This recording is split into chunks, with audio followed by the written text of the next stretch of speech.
Hello friends, एक बार फिर से अपने चैनल में आपका स्वागत है। अपन ने देखा था मृदा और मृदा में अपन ने मृदा उर्वरता उत्पादकता तक पढ़ा था। अब अपने नेक्स्ट टॉपिक चलता है मृदा के अंतर्गत मृदा अपरदन। क्या पढ़ेंगे अपन? मृदा अपरदन। मृदा अपरदन किससे कहोगे? यानी मृदा का एक स्थान से दूसरे स्थान पर भौतिक रूप से जाना, यानी वो भौतिक रूप से एक स्थान से दूसरे स्थान पर चली जाएगी मृदा, उसको अपन क्या कह देते हैं? मृदा अपरदन कह देते हैं। तो यहां डेफिनेशन दे देते हैं, मृदा का भौतिक रूप से एक स्थान से दूसरे स्थान पर जाना, दूसरे स्थान पर जाना क्या हो जाएगा? आपका मृदा अपरदन हो गया। ठीक है, चलो इसके बाद देखते हैं टाइप ऑफ सॉइल इरोजन, यानी मृदा अपरदन के प्रकार। तो देखो, मृदा अपरदन होता है दो प्रकार का होता है। एक होता है प्राकृतिक और दूसरा होता है त्वरित, यानी प्राकृतिक अपरदन और दूसरा आपका कौन सा आ गया?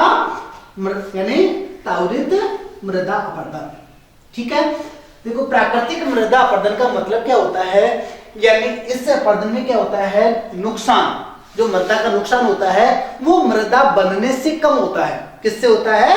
यानी मृदा का निर्माण ज्यादा होता है, मृदा अपरदन क्या होता है? कम होता है। तो यहां पर बता देते हैं, मृदा का नुकसान मृदा निर्माण से कम। किससे कम? मृदा निर्माण से क्या हो रहा है? अपरदन कम हो रहा है। यानी आपके यदि इंग्लिश में इसको लिखें SI, सॉइल इरोजन क्या है? कम है। सॉइल इरोजन तो क्या है? कम है। और ज्यादा क्या आ रहा है? सॉइल फॉर्मेशन, यानी SI किससे ज्यादा है? SF से ज्यादा है। ठीक है, दूसरा आता है आपका त्वरित अपरदन। त्वरित अपरदन में मतलब, यानी त्वरित में क्या होता है? जो मृदा का नुकसान होगा वो मृदा निर्माण से ज्यादा होगा। यानी यहां पर अपन ये कहेंगे SI ज्यादा है किसकी बजाय? SF की बजाय। आ गया समझ में? अब देखो यहां पर, यानी दोनों होते किस प्रकार है? यानी इसमें क्या करते हैं, त्वरित में क्या होता है? अपने जो सबसे ज्यादा पशु चराते हैं, जो चारागाह होता है, अपन क्या कर लेते हैं? पशु को ज्यादा चरा लेते हैं। उस कंडीशन में उनके खुरों के द्वारा, यानी क्या होता है? मृदा एक स्थान अपना स्थान छोड़ देती है और वो क्या हो जाती है? एक स्थान से दूसरे स्थान पर पहुंच जाती हैं। तो आ गया आपके अपरदन के प्रकार कितने हो गए? दो हो गए। एक हो गया आपका प्राकृतिक अपरदन और दूसरा हो गया त्वरित अपरदन। आपको पूछा जा सकता है कि प्राकृतिक अपरदन में किसका, यानी क्या ज्यादा होता है और क्या कम होता है? तो आपको बताना, सॉइल इरोजन क्या होता है? यहाँ कम होता है। किसकी बजाय? SF की बजाय, यानी सॉइल फॉर्मेशन की बजाय। फिर बात की अपन है त्वरित अपरदन की। SI क्या है? ज्यादा है, SF कम है, यानी सॉइल इरोजन ज्यादा है और सॉइल फॉर्मेशन कम है। ठीक है, चलो फिर बात करते हैं यानी मृदा अपरदन की शक्तियां। मृदा अपरदन की शक्तियां, यानी मृदा अपरदन किन किन शक्तियों के माध्यम से होता है? तो अपन यानी यहां बताएंगे, एक जल द्वारा और दूसरी वायु द्वारा। यानी आपके दो शक्तियों के द्वारा होता है, एक तो जल के माध्यम से और दूसरा किसके माध्यम से? वायु के माध्यम से होता है। यहां पढ़ लेते हैं अपन सबसे पहले क्या? जल अपरदन। अब देखो, जल अपरदन का मतलब, यानी जल के माध्यम से मृदा का एक स्थान से दूसरे स्थान पर जाना क्या कहलाएगा? जल अपरदन कहलाएगा। ठीक है, ये चीज समझ में आ गई। जल अपरदन की देखते हैं अवस्थाएं। जल अपरदन की क्या देखेंगे? अवस्थाएं अपन यहां देखते हैं। इंपोर्टेंट क्वेश्चंस बनेगा, ध्यान रखना यहां से। क्यों? क्योंकि यहां से एक तो आपके वायु अपरदन की अवस्थाएं और एक आपकी जल अपरदन की अवस्थाएं, यानी मोस्टली जो क्वेश्चंस बनता है वो यहीं से बनता है। तो यहां से आ जाता है, सबसे पहले देखते हैं बौछार। सबसे पहले अपन ने कौन सी अवस्था देखी? बौछार अपन ने देखी।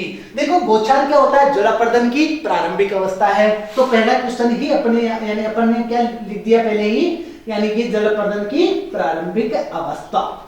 जो पूछा जा सकता है कि जल अपरदन की प्रारंभिक अवस्था कौन सी है? तो आपके कौन सी है? बौछार है। ठीक है, अब यहां क्या होता है? बौछार का मतलब होता है, यानी वर्षा की बूंदे डायरेक्ट मृदा कणों के ऊपर आके क्या करती है, प्रहार करती है, जिसके कारण मृदा के कण होते हैं वो क्या हो जाते हैं, बिखर जाते हैं, यानी एक स्थान से दूसरे स्थान पर चले जाते हैं बिखर कर। यानी वहां सिंपल बात है, मृदा यानी वर्षा की बूंदें क्या कहां पर टकराएगी, मृदा पर टकराएगी, मृदा कणों को क्या करेगी, उछालेगी और वहां से वो उनको दूर फेंक देगी। तो यहां पर अपने क्या बताया, वर्षा की बूंदें मृदा सीधे रूप से मृदा पर प्रहार करती है, जिसके कारण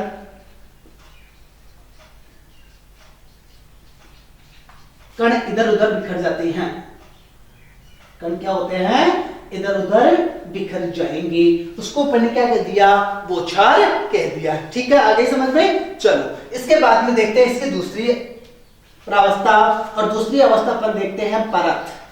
दूसरी अपन कौन सी देखते हैं, परत। बौछार के बाद में दूसरी अवस्था कौन सी आ जाएगी, परत। यहां परत का मतलब क्या होगा कि वर्षा क्या होती है, ज्यादा होती है। वर्षा होने के कारण क्या होता है, जल बहना स्टार्ट हो जाता है, और जल बहने के साथ ही मृदा की जो ऊपरी परत है वो क्या होती है, उस जल के साथ बहकर एक स्थान से दूसरे स्थान पर चली जाती है। उसको अपन ने क्या कह दिया, यानी परत कह दी, परत अपर्दन बता दिया। तो यहां पर अपन कह देते हैं कि मृदा की उपजाऊ परत पानी के साथ बहकर,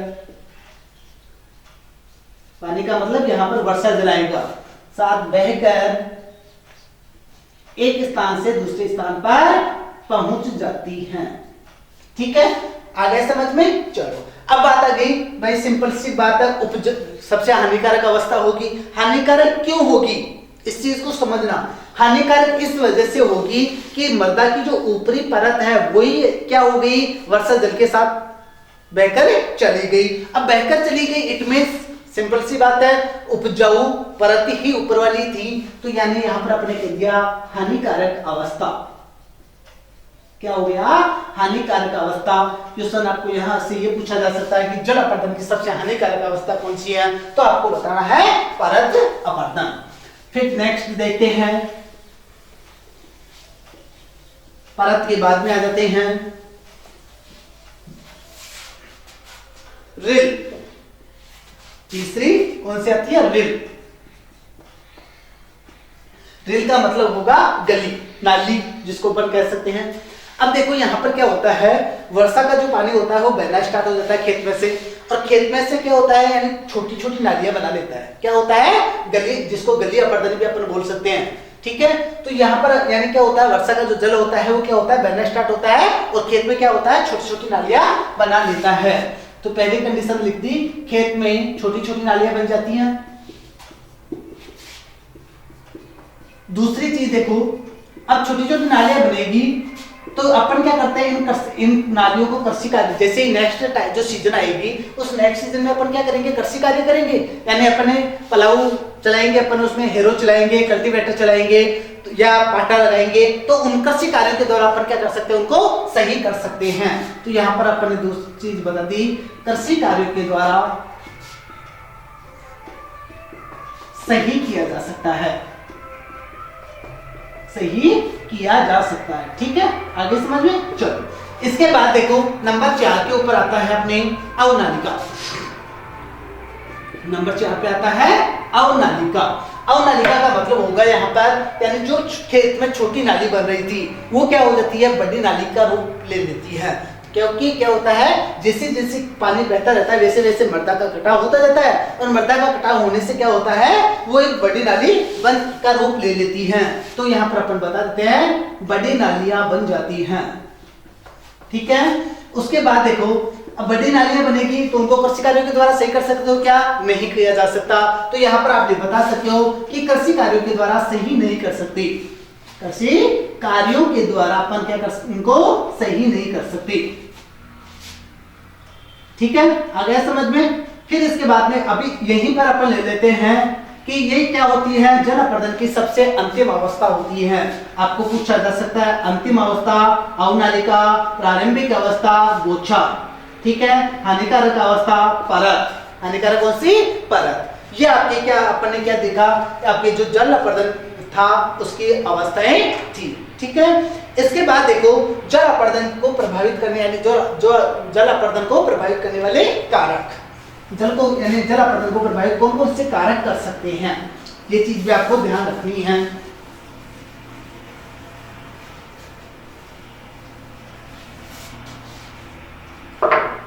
आ जाते हैं अपन जल अपर्दन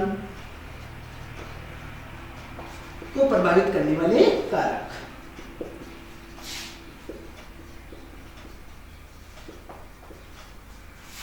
देखो इसके अंतर्गत सबसे पहला पॉइंट अपन लेते हैं जलवायु। कौन सा पॉइंट ले लेते हैं? जलवायु।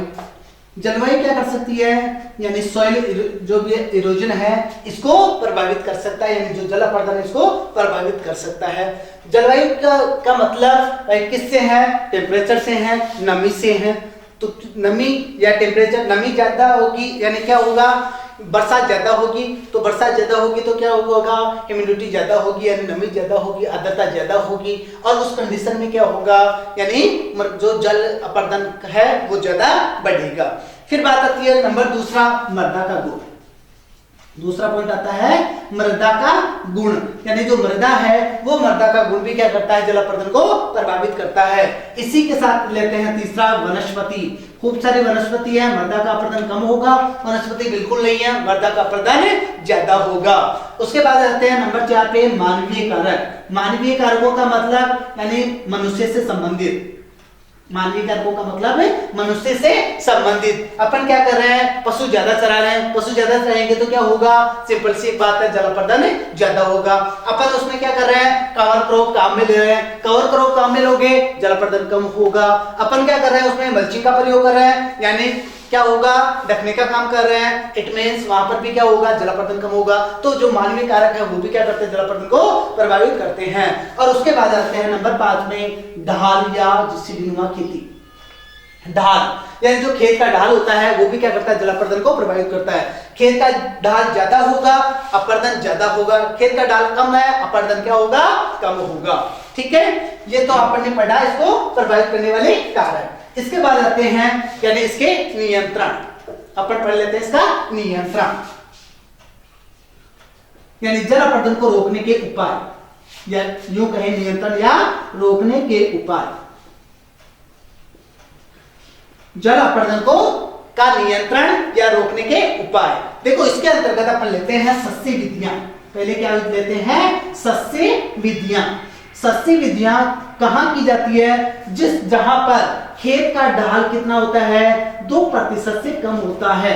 खेत का जो ढाल होता है वो कितने परसेंट से कम होता है, लेस देन 2% से कम होता है। वहां पर अपन कौन सी विधियां अपनाते हैं, सस्य विधियां अपनाते हैं। अब देखो सस्य विधियों के अंतर्गत अपन पढ़ते हैं यानी कंटूर खेती, समुच्चय खेती जिसको कह दो, या कंटूर खेती बोल दो, बात एक ही है।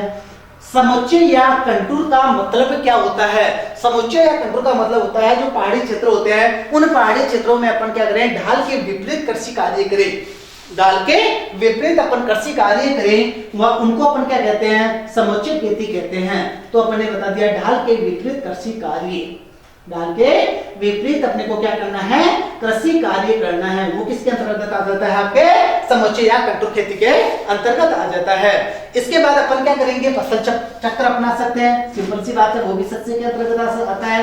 यानी अपन फसल चक्र अपनाएं, फसल चक्र अपना एक बार जड़वाली लेंगे, एक बार क्या यानी क्या होगा, दलहनी ले लेंगे और एक बार अदलहनी ले लेंगे। तो उससे क्या होता है, आपकी जो मृदा है उस मृदा का क्या होता है, कटाव कम होता है। उसके बाद में आता है तीसरी चीज, यानी फसल कहाँ उगाए, पट्टियों में उगाए।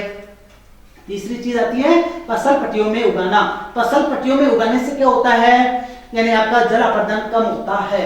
फसल पट्टियों में उगाना यानी अपने को क्या करना है, पट्टियों में फसल को उगाना है, और वो भी किसके विपरीत, ढाल के विपरीत उगाना है। भाई जैसा ढाल क्या है, यानी पूर्व से पश्चिम की तरफ है, किसकी तरफ है, पूर्व से पश्चिम की तरफ अपना ढाल है, तो अपने को क्या करना है, यानी उत्तर से दक्षिण की तरफ कृषि कार्य करने हैं। आगे समझ में चलो। इसी के अंतर्गत यानी चौथा पॉइंट लेते हैं, मल्चिंग या पलवार। ये चीज आपको मैं बहुत बार पढ़ा चुका, समझा चुका, बहुत अच्छे से समझ में आ चुकी। मल्चिंग या पलवार, यानी मल्चिंग या पलवार करके भी पलवार का यूज करके भी अपन क्या कर सकते हैं, जल अपरदन को रोक सकते हैं। और इसी के अंतर्गत अपन पांचवा पॉइंट ले लेते हैं भू परिष्करण।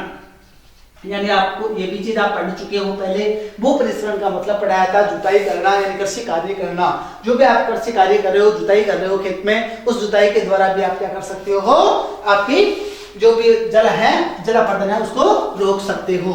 ये तो अपन ने पढ़ा क्या, सस्य विधियां अपन ने पढ़ ली, ठीक है। इसके बाद देखो नेक्स्ट पढ़ते हैं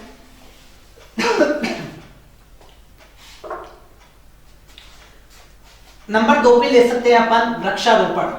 नंबर 2 पे अपन क्या कर सकते हैं, वृक्षारोपण कर सकते हैं। और वृक्षारोपण करके अपन क्या कर सकते हैं, यानी जो जल अपरदन है उस जल अपरदन को क्या कर सकते हैं, रोक सकते हैं। अब वृक्षारोपण के रूप में आप नीम है, रोइडा है, बबूल है, खेजड़ी है, इनका प्रयोग कर सकते हो। क्या कर किनका प्रयोग कर सकते हो, नीम का प्रयोग कर सकते हो, रोइडा का प्रयोग कर सकते हो आप यहाँ पर आपके जो खेजड़ी है इसका प्रयोग कर सकते हो।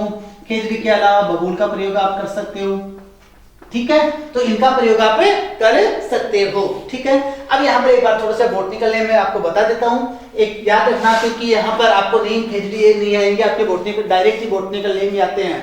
तो नीम का एजाडेरिक्टा इंडिका, उसके बाद आता है रोइडा टिकोमेला अंडुलेटा, इसके बाद आता है खेजड़ी, खेजड़ी का क्या होता है, प्रोसोपिस सिनेरेरिया, और उसके बाद बबूल आता है, यानी केसिया, आपके अकेसिया टोर्टेलिस, अकेसिया टोर्टेलिस, ये तो होता है आपका इजरायली बबूल। और जो आपका विलायती बबूल होता है उसका होता है प्रोसोपिस जुबिलोपस, ठीक है। तो ये चीज आपके बॉटनिकल नेम के आधार पर क्वेश्चन से पूछ सकता है।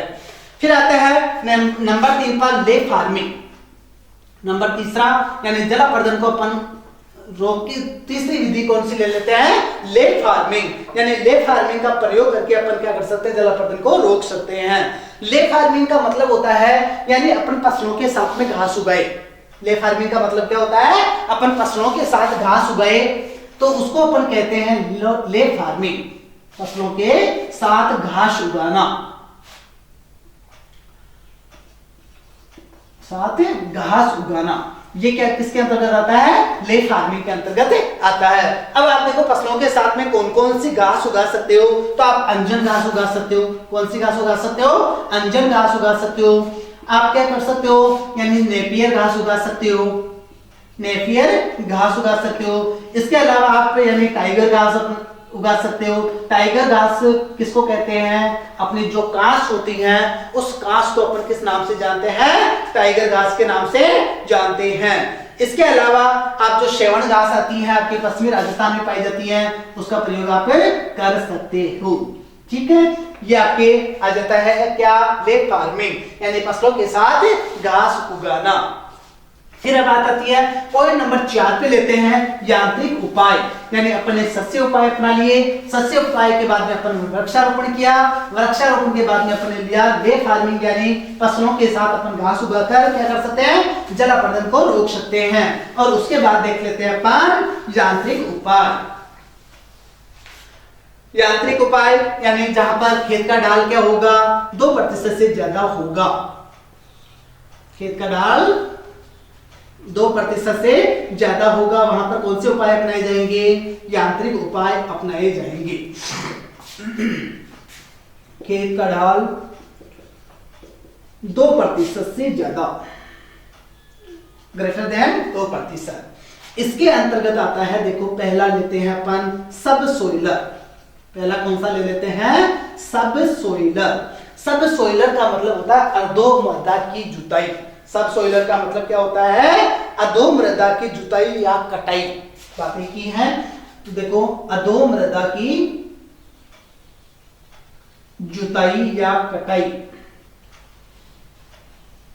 यानी अधोमृदा का मतलब मृदा की जो निचली सतह होती है, यानी जो कठोर परत होती है उसको, यानी मृदा की जो नीचे कठोर परत पाई जाती है उसको अपन क्या करेंगे, तोड़ेंगे। और उसको तोड़कर अपन क्या करेंगे, यानी जो पानी होगा उसको निचले क्षेत्रों में भेजेंगे। तो वो होता है आपका कौन सा, सब सोइलर। तो उसके बाद में नंबर 2 के ऊपर ले लेते हैं थाला बनाना। नंबर 2 पे लेते हैं थाला बनाना। थाला बनाने से मतलब यानी आप क्या करो, खेत को छोटे छोटे थालों के रूप में परिवर्तित कर दो, और थालों के रूप में परिवर्तित करने से क्या होगा, यानी जो वर्षा का जल है वो खेत से आपके बाहर बहकर नहीं जाएगा। तो आप थाला बनाकर भी क्या कर सकते हो, वर्षा का जो जल है उसको रोक सकते हो। दूसरी चीज, वो रुके भी नहीं, ज्यादा बारिश होती है तो उसका बहाव जो होता है वो क्या हो जाता है, कम हो जाता है। इसके बाद में आता है नंबर 3 पे कंटूर खाई बनाना। 3 पे आता है आपका कंटूर खाई बनाना। कंटूर खाई बनाना, देखो कंटूर खाई बनाने से मतलब आपको क्या करना है, आपको यानी जो कंटूर है तो वही चीज आ गई पहले, कंटूर या समोच्चे, यानी ढाल के विपरीत कृषि कार्य अपन कर रहे थे, तो आपको क्या करना है, वही ढाल के विपरीत खाई तैयार करनी है। ढाल के विपरीत खाई तैयार करनी है, यानी आपके जो ढाल था पूर्व से पश्चिम था, तो आपको जो खाई तैयार कर रहे हो वो खाई कौन सी दिशा में कर रहे हो, उत्तर से दक्षिण दिशा में कर रहे हो। और खाई तैयार करके अपन क्या कर सकते हैं, उस जल के बहाव को कम कर सकते हैं। और उसके बाद में आता है नंबर 4 कंटूर टेरेस बनाना। नंबर 4 आता है कंटूर टेरेस बनाना। कंटूर टेरेस का मतलब यानी आपको क्या करना है, सीढ़ी नुमा खेती करनी है। क्या करना है, सीढ़ी नुमा खेती करना है, और सीढ़ी नुमा खेती करके आपको क्या करना है, यानी जलापर्दन को रोकना है। ठीक है, ये आपका क्या कौन सा जलापर्दन कंप्लीट हो जाता है। इसके बाद आते हैं अपन यानी वायु अपर्दन।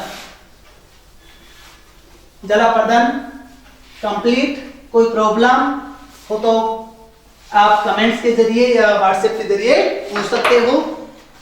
उसके बाद आता है नेक्स्ट, अपन ने देखा वायु अपर्दन,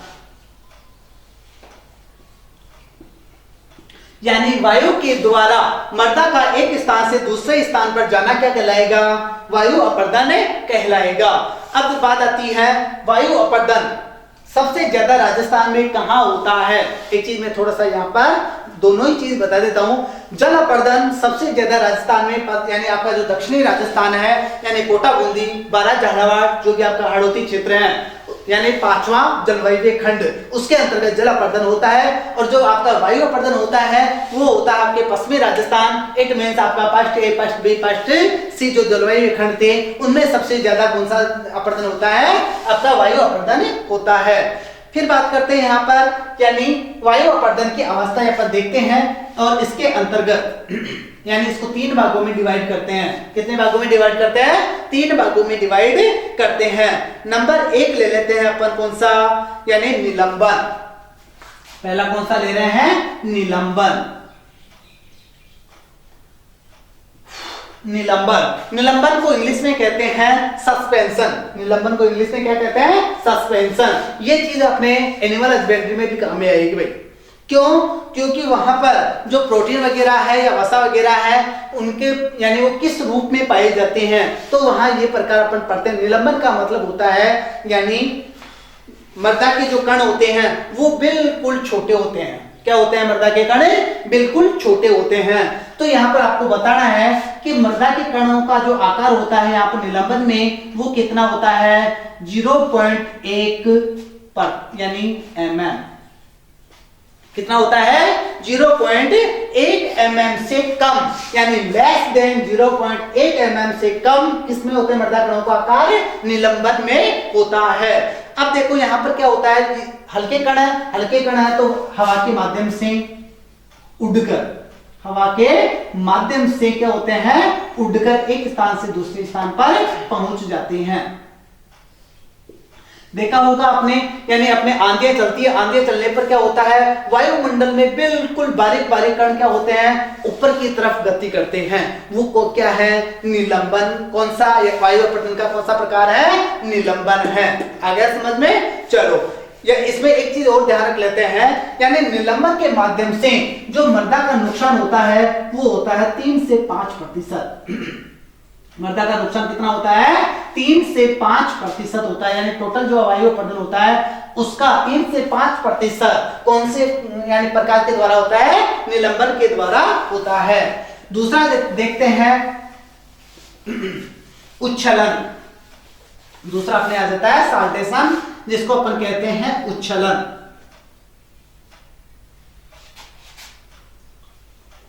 उच्छलन यानी जिसको इंग्लिश में कहते हैं साल्टेशन। अब यहाँ पर वही सीक्वेंस से याद रखोगे तो याद हो जाएगा, यानी 0.1 से 0.5 mm, यानी आपको पूछा जाए कि मृदा कणों का आकार कितना होता है तो बताना है 0.1 से 0.5 mm मृदा कणों का आकार होता है। यहाँ पर सबसे ज्यादा नुकसान, यानी आपको पूछा जाए कि मृदा अपरदन का सबसे ज्यादा नुकसान किस प्रकार के माध्यम से होता है तो आपको बताना है उच्छल यानी साल्टेशन के माध्यम से होता है। और कितना परसेंट होता है? लगभग 50 से 75% होता है। कितना होता है? लगभग 50 से 75% जो मृदा का नुकसान होता है वो वायु अपरदन के कौन से प्रकार के माध्यम से होता है? उच्छलन के माध्यम से होता है। इसके बाद आता है तीसरा, सतह सर्पण। तीसरा अपने कौन सा आ जाता है? सतह सर्पण। सतह सर्पण का मतलब क्या हो जाता है? अपने सरफेस, यानी अपने रेंग कर चलने वाली, यानी सरफेस का मतलब सतह। तो सतह सर्पण यानी जो रेंग कर चलते हैं, यानी इट मींस मृदा कणों का आकार क्या होगा? यहाँ पर ज्यादा होगा, और ज्यादा होगा तो कितना होगा? Greater than 0.5 mm। कितना हो जाएगा? ग्रेटर देन 0.5 mm हो जाएगा। दूसरी चीज यहाँ पर आप ये कह सकते हो कि ये जो कण होते हैं ये रेंग कर गति करते हैं। क्या करते हैं? रेंग कर गति करते हैं। ठीक है, चलो ये आपके आ जाती हैं वायु अपरदन की जो भी अवस्थाएं आ जाती हैं, यानी आपने निलंबन पढ़ा, उच्छलन पढ़ा और सतह सर्पण पढ़ा। लेस देन 0.1 mm, 0.1 से 0.5 mm और ग्रेटर देन 0.5 mm। यहाँ मृदा का जो नुकसान होता है वो होता है 5 से 25%, यानी टोटल जो वायु अपरदन होता है उस वायु अपरदन का 5 से 25% किसके माध्यम से होता है? सतह सर्पण के माध्यम से होता है। ठीक है, चलो इसके बाद आते हैं वायु अपरदन को रोकने के उपायों के ऊपर।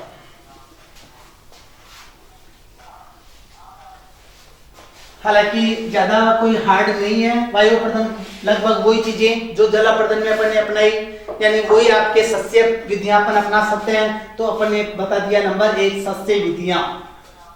अब सस्य विधियों को मैं वापस नहीं पढ़ा रहा हूं क्योंकि ये चीज मैं आपको पढ़ा चुका। ठीक है, तो आप सस्य विधियां अपना सकते हो।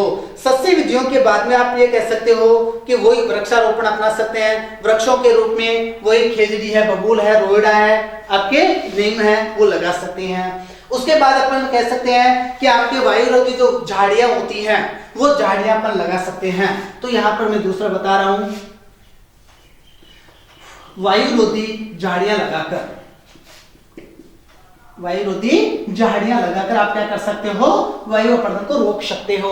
अब झाड़ियों के रूप में अपन कौन कौन से लगा सकते हैं? तो देखो अपन खीप लगा सकते हैं। क्या लगा सकते हैं? जो खीप होती है उस खीप का प्रयोग अपन कर सकते हैं। अपनी जो अरंडी होती है उस अरंडी का प्रयोग अपन कर सकते हैं। यहाँ पर अपन यदि बात करें जड़बेरी की, उस जड़बेरी का प्रयोग अपन कर सकते हैं। जड़बेरी का यानी जो बॉटनिकल नेम होता है वो क्या होता है? जिजिबस रोटेंडिफोलिया। ठीक है, चलो इसके बाद आते हैं यानी मल्चिंग। तो मल्चिंग उसी के अंतर्गत अपने पढ़ा था। सॉइल मल्च का प्रयोग कर सकते हो, प्लास्टिक मल्च का प्रयोग कर सकते हो, और जो अपने स्टेबल मल्च होता है, जो फसल अवशेष, उनका प्रयोग अपन कर सकते हैं। ठीक है, ये चीज आपके समझ में आ गई। इसी के साथ जो भी अपना था यानी अपरदन, सॉइल इरोजन होता है कंप्लीट। नेक्स्ट मिलते हैं नेक्स्ट वीडियो में।